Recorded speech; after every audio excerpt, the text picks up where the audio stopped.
Get an answer. I want to know what to think. Well, that's what they love, a cliffhanger. All right. Well, I did see on the stats there that Kobe has earned a heck of a lot more money in his career than I have. So you got some catching up to do. He's doubled my earnings, so I got to get to work there. You're not done yet. Jimmie Johnson, thank you. Thank you. All right. 7:30 left. The Great American Race, the Daytona 500, Jimmie Johnson was going for his 61st career win, and he got it done, trading the lead with Brad Keselowski 5 times in the last 14 laps. He won his second Daytona 500. The last time he won, 2006. We aren't the only ones with questions for you, Jimmie. So we took to Twitter and asked fans out there if they had anything they could ask you. What would it be? It can be dangerous. It can be very dangerous, but luckily, you know, we're tender here. What was going through your head when you see Dale Jr. charging hard in your rear view on the last lap?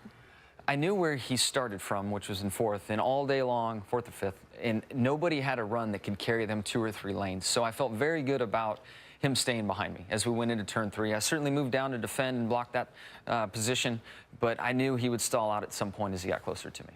What's one positive and one negative about the Gen 6 car?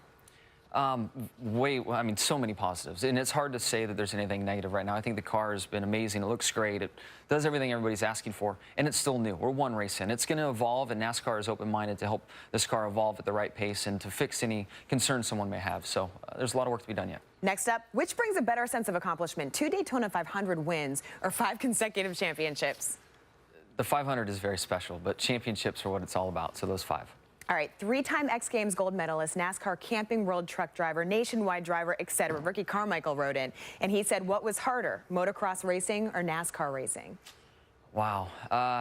You know, I didn't compete professionally on bikes. It was an amateur thing and fun and very, very difficult and physically far more difficult than what it is in a race car.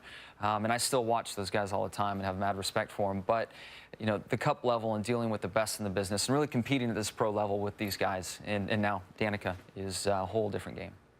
I want to ask Jimmie, this is what our next person said. Do you have a favorite pump-up song that you blast before your race? I need stuff to chill me down, so Really? Yeah, it's very easy to be pumped up and get in the car and make a mistake. So everything for me just kind of slows me down. So what would one be? Gosh, Mumford's been in rotation lately. Good. Avett Brothers, Little Jack, something just kind of bring it down a notch. All right, but you're not talking like jazz. You're talking. No jazz. Well, no jazz. All right. Now, if you're Mark Martin, you want 50 Cent blowing, you know. Exactly, right? He was so stoked to meet 50 at the race this weekend. Was he really? Oh, he was like a school kid. He went nuts over it. Yeah, because 50 Cent was down there in the pit road. And all 125 pounds of Mark Martin loves him some rap.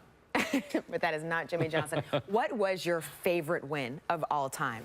For me, I go back to my first win. I was so concerned coming into Jeff Gordon's championship winning equipment, being handpicked and everything that went into it, that I wouldn't win a race and I would lose my job. So to get that first win, that was everything to me and really kept me employed.